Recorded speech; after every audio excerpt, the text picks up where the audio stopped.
menores de produção de chocolate que ela tinha no mercado nacional, que ela já foi comprando as pequenininhas, né, para deter o poder acionário e aí produzir mais, ganhar mais com relação àquilo, ela teve que vender e se desfazer para chegar no limite máximo permitido pelo CAD. Aí quando ela fez isso, aí ela pôde, né, comprar a Garoto, e aí ela pôde crescer. Então o departamento de investimentos ele vai avaliar as melhores oportunidades para a empresa, o quê? Aumentar a sua lucratividade e se manter. Então quando a Nestlé fez essa compra da Garoto, obviamente o planejamento dela era o quê? Estratégico. A Garoto conseguia distribuir chocolate para o Brasil inteiro. Ok? E aí, inclusive a logística que ela tinha pôde ser muito bem trabalhada. E o mais interessante, ela não se desfez da marca. A marca Garoto não foi desfeita. Ela continua sendo a mesma. Por quê? Porque ela é de conhecimento nacional. A Garoto, ela é do Espírito Santo, ela é do Brasil. A Nestlé não. E querendo ou não, o povo brasileiro tem um certo patriotismo com relação às suas marcas. Quem não tem? Né? Você vai para os Estados Unidos, por exemplo, que carro que vende mais lá? Quais são as marcas que vendem mais lá fora? É Ford, que é uma marca nacional. É GM, que é uma marca nacional. Pode-se consumir as outras, mas o americano ele tem mais o quê? Apego às marcas nacionais. Então, quer dizer, somos todos nacionalistas. De certa forma, o mercado ele age dessa maneira, né? Claro que quando você entra com um produto bom, com uma qualidade boa e um preço bom, aí você até leva uma atração mais interessante para aquele produto. Então, as diferenças de estratégia de mercado de penetração, elas devem ser respeitadas, mas o departamento de investimentos ele vai fazer exatamente isso. Ele vai usar, né, dos recursos que ele possui para tentar melhorar, né, a remuneração dessa empresa, o ganho bruto que ela vai ter e, obviamente, a lucratividade. Mas, para fazer isso, ela tem que trabalhar junto com o setor contábil, departamento contábil. Então, qual é a importância do departamento contábil da empresa? O departamento contábil, obviamente, ele vai pegar tudo que a empresa já possui e tudo que a empresa está possuindo no momento e ela vai contabilizar essas informações. Qual é o papel da contabilidade? Escriturar, escrever, anotar tudo que a empresa fez e faz. Como é que ela faz isso? Obviamente, todos os contratos que a empresa tem com o mercado, seja de compra, seja de venda, eles são feitos através de quê?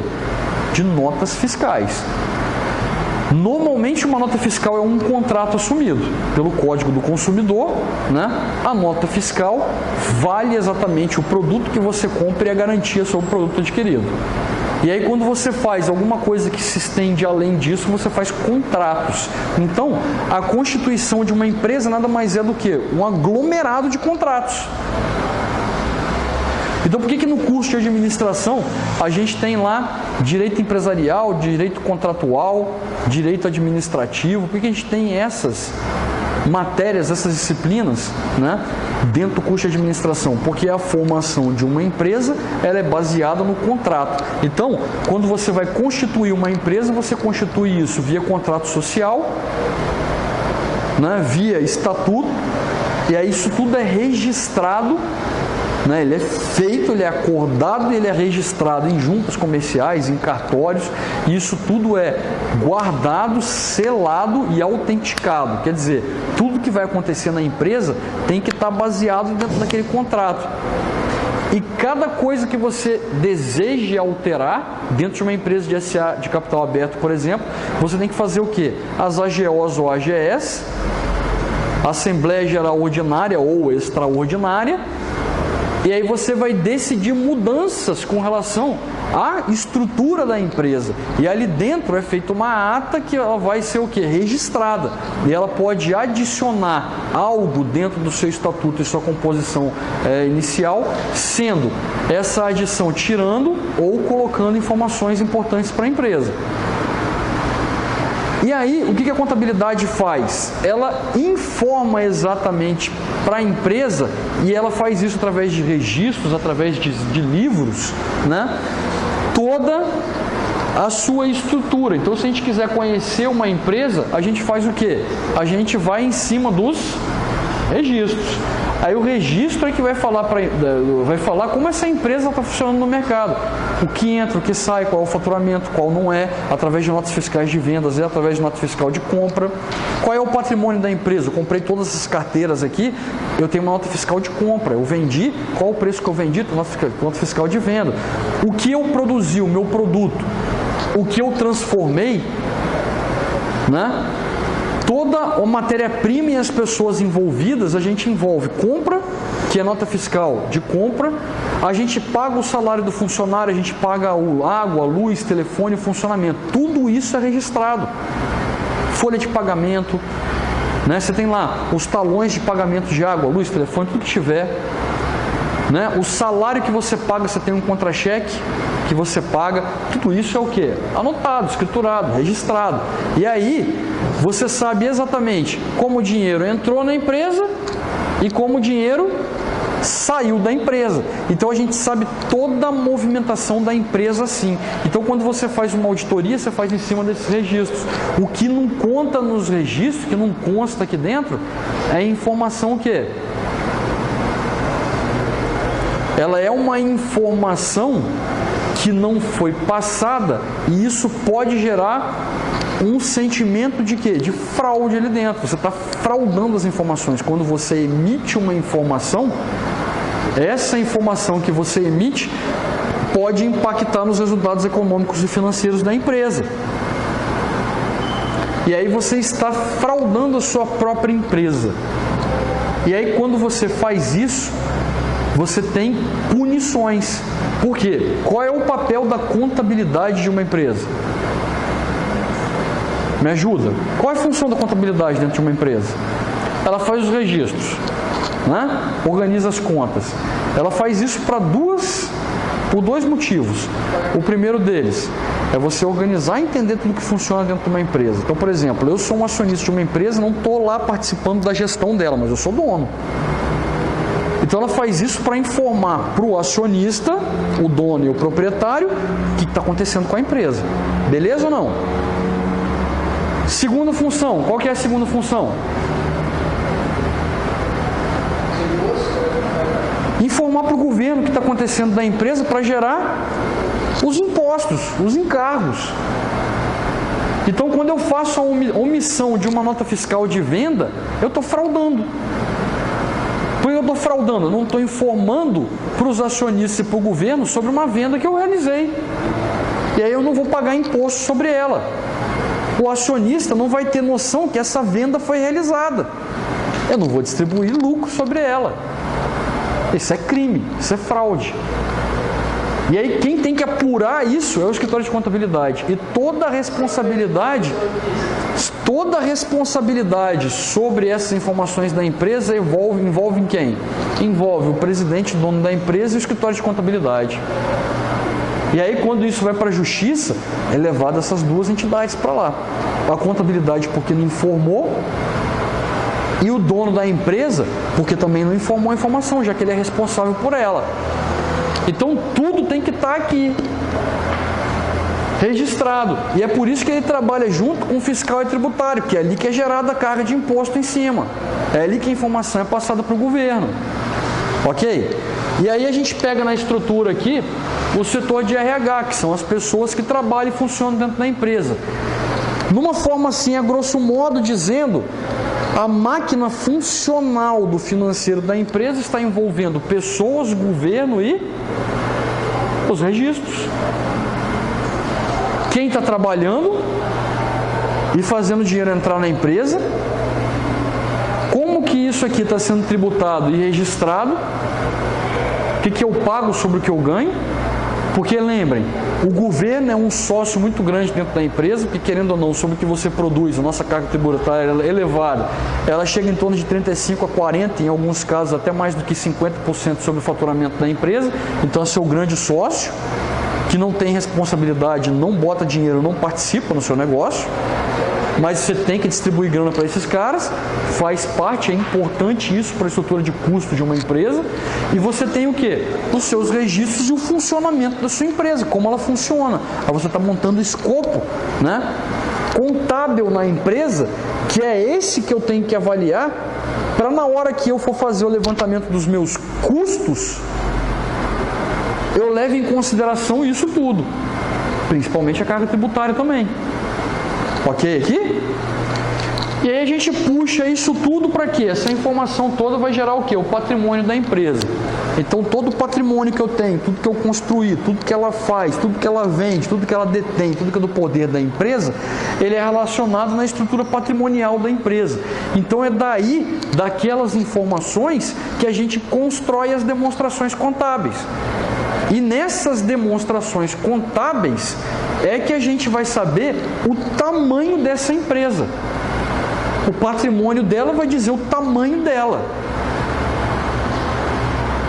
E aí a gente mensura o tamanho e o funcionamento da empresa no mercado com um indicador bem interessante, no mercado de capitais principalmente, que é o quê? O valor da ação da empresa. Quanto maior é o valor da ação da empresa, daí tem dois sentidos, né? A empresa ela é boa distribuidora de dividendos, gera resultado, e aí na oferta, né? E na procura, na oferta e demanda por ações, a gente tem uma grande busca por essa empresa, então o preço da ação sobe, né? E a valorização da ação é um indicador de que essa empresa tem o quê? Está trabalhando bem, gerindo bem seu patrimônio. E aí isso é levado para a marca. Essa empresa passa a ser mais conhecida pela procura do mercado por essa marca e esse produto. Né? Então o intangível dela, que é a sua marca, tende a crescer. Quando você tem coisas que derrubam a sua empresa patrimonialmente, o intangível com a sua marca tende a desvalorizar. Né? Então a estrutura patrimonial ela é muito importante. Dentro dela a gente tem as estruturas das demonstrações contábeis que explicam exatamente a composição patrimonial e financeira da empresa. Dentre as demonstrações que a gente tem aqui, a gente tem a demonstração do resultado do exercício, DRE, onde a gente tem aqui todo o funcionamento do produto da empresa, da estrutura do caminho financeiro da empresa, desde a venda dos produtos, do custo desses produtos que foram vendidos no mercado, que são todos os custos diretos, né, de fabricação, de venda ou de serviço prestado. Depois a gente coloca lá dentro os custos indiretos, que através deles é que esse produto é comercializado ou serviço. Depois a gente tem as despesas e os resultados financeiros que foram gerados. E aí a gente paga os impostos, desses impostos são gerados os lucros, e aí dos lucros a gente faz a distribuição, que a gente vai olhar pela demonstração dos lucros e prejuízos acumulados. Ali dentro a gente sabe qual é o número de ações que a gente tem, quanto que foi distribuído de ações para quem, o que foi composto de reserva aqui dentro. Na gestão financeira 1 vocês viram isso aqui, né? Reserva legal, reserva contingencial, né? E aí a gente tem todas as reservas de constituição, que é onde o dinheiro pode ser distribuído, para no final a gente saber o que sobra de lucros acumulados e retidos, e aí a gente faz a distribuição acionária, a distribuição de capital para os acionistas, né? Que é o que interessa ao mercado acionista e é o que interessa à empresa também. Ok? E aí, para montar essa estrutura, a gente tem uma visão econômica financeira da empresa como um todo, a grosso modo, não sendo muito detalhista, mas entendendo se essa empresa está cambaleando para cá ou para lá, quer dizer, se ela está indo bem ou não. A gente tem a estrutura do balanço patrimonial. Ali dentro a gente vai saber exatamente as origens no passivo dos recursos e as aplicações que são os ativos. E a gente sabe todo centavo investido na empresa, no ativo, e a gente sabe toda a origem de todos os centavos que foram investidos na empresa pelo passivo. Então, tudo que você vendeu via nota fiscal, tudo que você comprou via nota fiscal, ele vai estar agrupado nas contas do balanço patrimonial. E você fazendo a avaliação do balanço, você tem ali cerca de 80% e 85% de certeza do que está acontecendo nessa empresa com relação à conjuntura macroeconômica, que é o que é fora da empresa, e o impacto da conjuntura macroeconômica dentro da conjuntura o quê? Microeconômica, do funcionamento da empresa. E a gente vai ver se exatamente essa influência do macro e do micro, né, ela gera alguma análise que ela é relevante com relação ao que deve ser feito no futuro ou não. E aí você pega as outras demonstrações para fazer a avaliação. E o que é mais importante para a gente aqui dentro do escopo, obviamente, é o fluxo de caixa. Na administração financeira, na gestão financeira, na área financeira de uma empresa, o controle do fluxo de caixa ele é extremamente importante. Esse controle, como vocês já viram, ele deve ser feito diariamente dentro de uma empresa. Todo o capital que entra, todo o capital que sai, ele deve ser controlado momentaneamente. E tem que ser rigoroso. Por quê? Porque toda informação que ela é incompleta, ela bagunça a estrutura das outras demonstrações. E aí, quando você vai fazer uma avaliação da empresa baseada em qualquer uma dessas demonstrações, ela vai ser extremamente o quê? Falha. Por que vai ser falha? Porque uma informação omitida, ela distorce os resultados dos balanços, das demonstrações, como um todo. E aí, fazendo isso, a gente não consegue entender e visualizar, né, mais rigorosamente o funcionamento da empresa. Aí é por isso que o controle do fluxo de caixa ele é muito importante. E para o gestor financeiro, tudo que você precisa saber com relação a tudo que você almeja de investimentos futuros e de decisões financeiras futuras, você vai se basear literalmente no quê? Na demonstração de fluxo de caixa. Você toma as outras como base e você usa ela como uma certeza maior, né, para uma decisão final. Essa demonstração do balanço patrimonial, obviamente, ela é composta por informações dessas outras três demonstrações. Agora, por que eu coloquei só essas 4 informações? Porque é uma obrigatoriedade da lei, né, que pelo menos essas 4 demonstrações sejam publicadas no Diário Oficial e no Jornal de Circulação anualmente pelos relatórios anuais por empresas SA de capital aberto. Então, se vamos pegar Jornal de Grande Circulação, nacional ou regional, dependendo de onde a empresa estiver, e no Diário Oficial. Por quê? Porque essa informação ela tem que ser passada para os seus acionistas e investidores. Essas 4 demonstrações são obrigatórias, né? E aí, através dela, que todo mundo que tem interesse na gestão da empresa vai basear as suas análises. Quem que tem interesse? Não só o acionista, mas o governo, mas também quem são o quê? Os credores dessa empresa, bancos, fundos, né? Quem tem interesse em fazer investimentos nessa empresa também emprestar recursos para ela, que através dessas informações elas vão saber, vão fazer as análises, né, da capacidade de pagamento ou não dos recursos aplicados e emprestados para essas empresas. Então são essas demonstrações que vão tornar viáveis as análises dessas empresas. O balanço patrimonial detém a informação de todas elas. Então, a gente tem as outras informações dentro das demonstrações e a maioria das informações de fechamento de cada uma delas, elas integram as informações básicas do balanço patrimonial.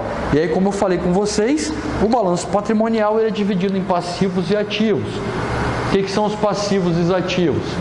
Passivo e ativo são as origens e as aplicações do recurso. Passivo é da onde o dinheiro vem, ativo é para onde o dinheiro vai. Para onde o dinheiro vai é para a geração de resultado. Da onde o dinheiro vem é que é importante para a gente agora. Por quê? É de interesse da empresa que todo o capital que chegue até ela chegue ao menor custo e maior prazo possível, né? Por quê? Quanto menor o custo e maior o prazo, menor é a minha parcela de pagamento. E quando eu tenho um prazo maior e um custo menor, o que eu tenho de informação que é relevante para a empresa?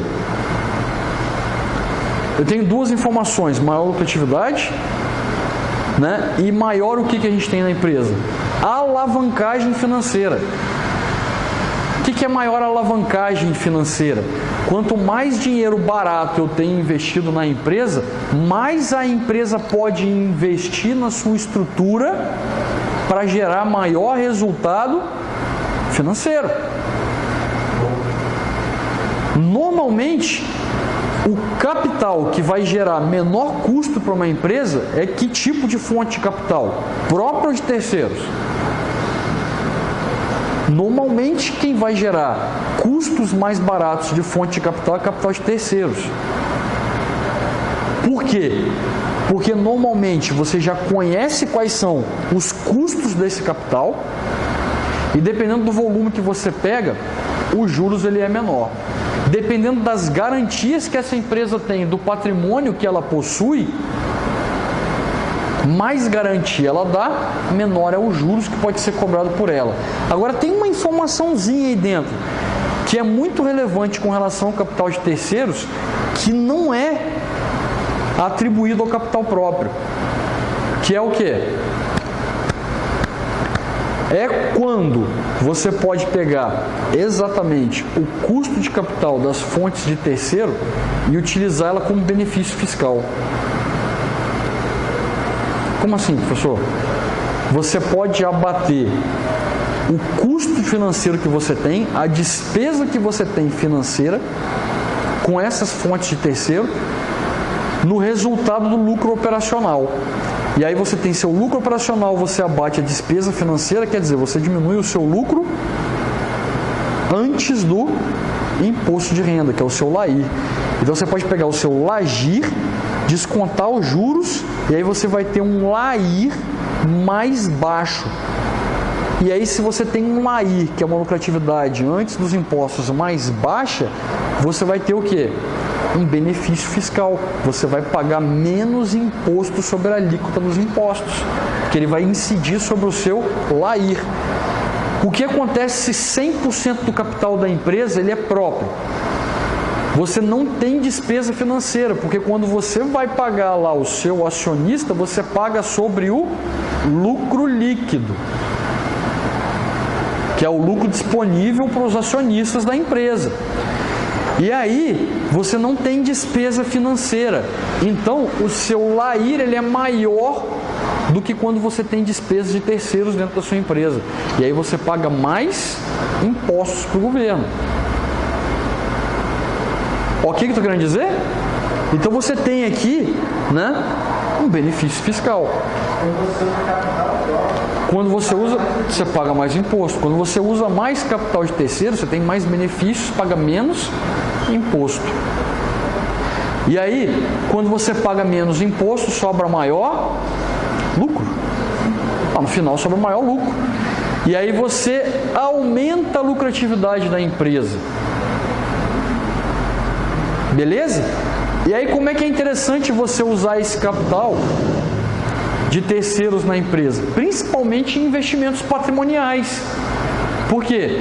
Porque além de você ter o benefício fiscal da tributação, quando você investe numa empresa em cima do seu patrimônio, você ainda tem outro benefício ali em cima, que é qual? A depreciação. O patrimônio ele deprecia. A depreciação ela é dada como saída de caixa. Ela diminui o quê? Ela diminui o lucro operacional, que é o LAGIR. Então, quando eu uso capital de terceiros investindo na minha empresa, eu aumento a depreciação, que ela é uma despesa indireta, que é operacional, diminui o lucro operacional, o LAGIR. E aí, usando o capital de terceiros, eu aumento a despesa financeira. Eu diminuo também mais ainda a lucratividade no final. E o que é bacana nisso? Além de eu ter menor pagamento de imposto, porque eu tenho capital de terceiros, no final, a depreciação, ela nunca saiu do meu caixa. Então, eu dei como saída de caixa, mas ela nunca saiu, ela está lá no meu caixa. Ela é uma despesa não desembolsável. Então, eu reduzo mais ainda o lucro para pagar o imposto. E no final, aquele dinheiro sempre esteve no meu caixa. Isso a gente chama de alavancagem. Eu estou alavancando a minha empresa. Então, é por isso que a gente tem que trazer as fontes que são mais interessantes. Mas preste atenção que você tem que sempre avaliar as fontes e o custo de capital de cada uma, porque nem sempre o capital de terceiro ele vai ser tão interessante para a sua empresa. Depende de quanto que o capital próprio vai cobrar sobre o empréstimo, sobre o investimento desse capital na empresa. Então, nem sempre a melhor estratégia é pegar dinheiro emprestado. Ok aqui? Depende também da conjuntura externa, né? E aí, o nosso passivo ele é dividido pelo patrimônio líquido e pelo passivo total.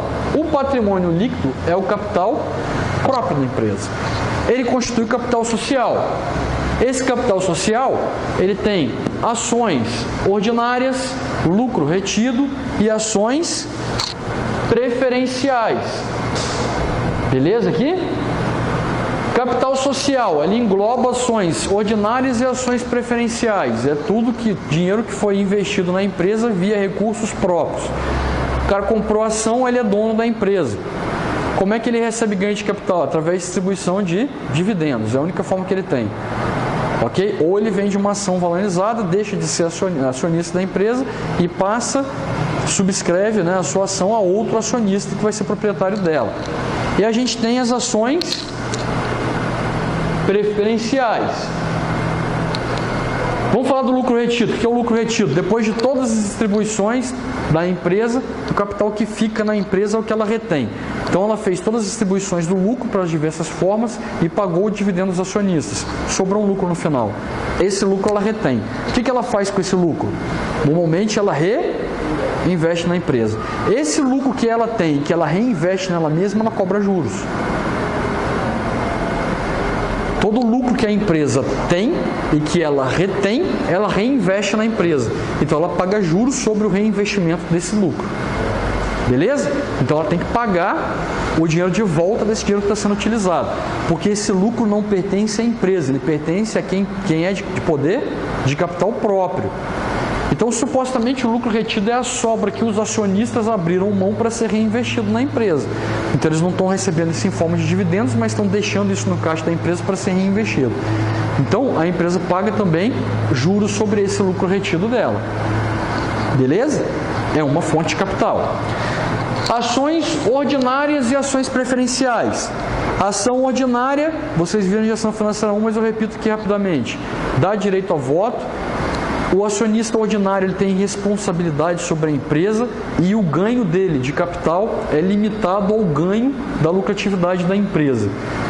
E aí, como é essa limitação? Quanto maior a lucratividade que a empresa tem, maior pode ser o ganho de distribuição de dividendos que ele terá.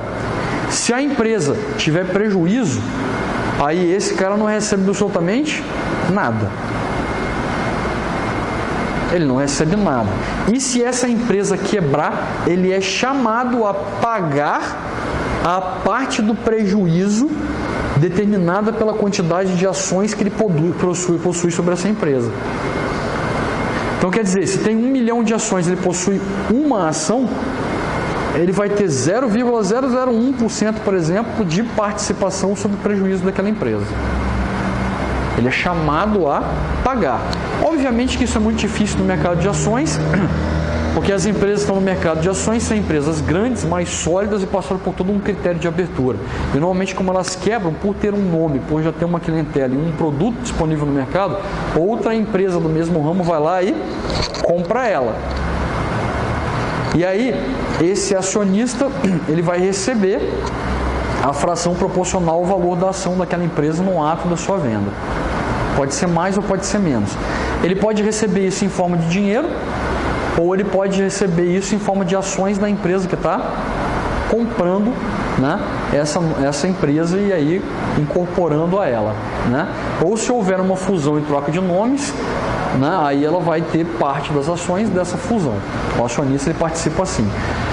Então ele tem responsabilidade, tem direito ao voto, a distribuição que ele tem, o dividendo que ele tem sobre, né, o lucro que ele vai ter da empresa, né, ele é de proporção à lucratividade gerada por essa empresa, né, e aí a diferença dele para o acionista preferencial vai ser qual? O acionista preferencial ele não tem direito a votos na empresa. O acionista preferencial não tem direito a voto. Ele tem direito o quê? Preferência no recebimento da grana. Se essa empresa tem lucratividade, ele vai receber uma fração, né, já escriturada, já registrada no estatuto, no contrato social, na AGO da empresa, onde for, nas assembleias, ele tem direito a uma porcentagem. Normalmente é 5% sobre o capital investido, é o direito que ele tem de retorno.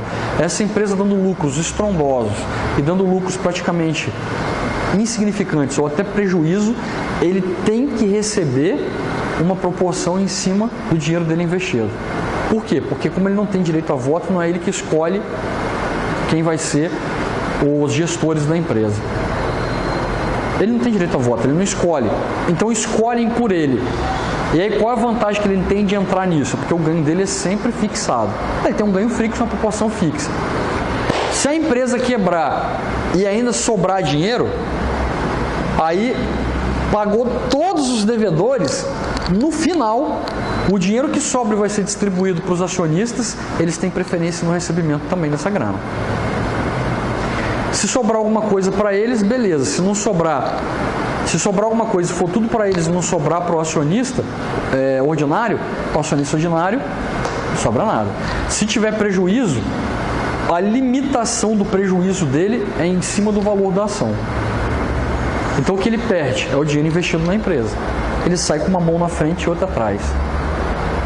Não perde mais do que o valor da ação que ele investiu. O acionista ordinário, ele sai com as duas mãos para trás e mais tudo que ele tem de patrimônio dele. Vinculado à empresa, ele é corresponsável pela empresa. Né? Então, o que ele tem de patrimônio, ele vai dar também como garantia para aquela empresa. Muito difícil acontecer, mas é assim que acontece. Hoje, no mercado brasileiro, uma empresa que queira abrir suas ações no mercado de ações, via BMF Bovespa, só pode abrir ações ordinárias, não pode mais abrir ações preferenciais. O Brasil é o único país no mundo que existem ações preferenciais e que um acionista ele não é responsável pelas atividades da empresa. E aí, para acabar com isso, qualquer empresa que queira abrir seu capital hoje no mercado de ações, ela só pode abrir ações ordinárias, ou seja, é para coibir o mercado especulativo. Como assim? Aquele investidor que só quer entrar nas empresas para tirar lucro e não tem a responsabilidade sobre as atividades da empresa. Então, para coibir, foi criado esse novo mercado que é chamado. E aí, no novo mercado, só ações ordinárias podem ser vendidas. Essa composição é de capital próprio. Esse capital próprio, ele tem um valor que vai ser cobrado pelas suas distribuições. E normalmente essa cobrança ela é feita diretamente à empresa. E aí quem cobra resultados de lucratividade da empresa, normalmente cobra resultados maiores do que outros investimentos comuns no mercado. Como assim, professor? Eu vou investir na sua empresa. O que vai fazer eu colocar o meu capital em risco na sua empresa em detrimento a outros investimentos no mercado que são menos perigosos e arriscados, tipo investimento em uma renda fixa. Eu posso pegar um capital e investir todo em renda fixa. Aí você fala, professor, mas como é que eu vou me lastrear com relação a isso? Olha para a Selic hoje, 14,25%. Você tem um capital interessante. O que a Selic paga? 14,25%. Quais são os produtos lastreados a Selic? Qual é a remuneração máxima que eles chegam? Eles podem chegar até, na forma líquida, a uns 12,5% ao ano. Beleza? O que vai me fazer investir na sua empresa que vai ser mais interessante do que investir nesse produto que supostamente não gera risco para mim? A atratividade do custo de capital que você vai me pagar, é a oportunidade de capital. Então, normalmente, a empresa ela vai disponibilizar uma remuneração maior do que a remuneração dos produtos básicos do mercado. Então, se tem 12,5 líquido ali dentro da renda fixa, eu tenho que remunerar o meu acionista acima de 12,5 líquido. Aí eu vou tornar o meu produto mais atrativo do que os produtos aonde você encontra em qualquer instituição financeira do mercado e não financeira, e que gera uma rentabilidade que incorre em menos risco. Ou seja, Quanto maior o risco de um capital, supostamente maior o quê? O retorno. É a relação risco-retorno, que a gente vai ver aqui um pouquinho mais para frente. Só que isso é teórico. Nem sempre, né, o maior risco dá a maior remuneração. Existem as suas exceções. Existem situações em que você tem menor risco e maior retorno, né? É o ideal para quem está procurando um produto de investimento, menor risco, maior retorno. Mas normalmente não é assim que funciona. Normalmente, quanto maior risco, maior o retorno. Então as empresas retornam mais porque são mais arriscadas e geram maior retorno. E aí quando a gente